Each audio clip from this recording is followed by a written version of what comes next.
How to install Kelvin double window curtain rod. Watch the video and you can accomplish it yourself.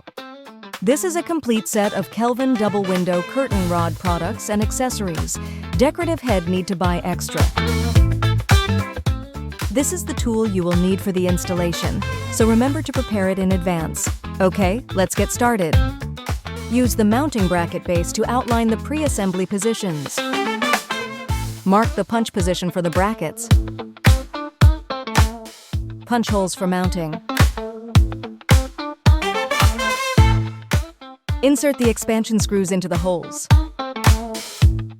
Secure the mounting bracket base. Rotate and lock the bracket base onto the mounted base.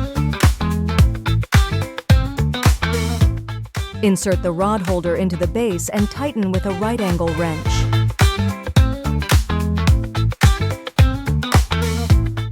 Join two rod pieces with the connector to create a continuous rod.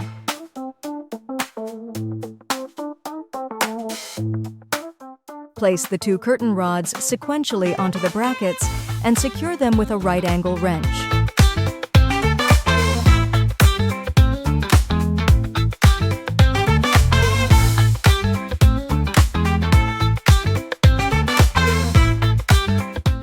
Attach the finials to each end of the rods and tighten them with the wrench.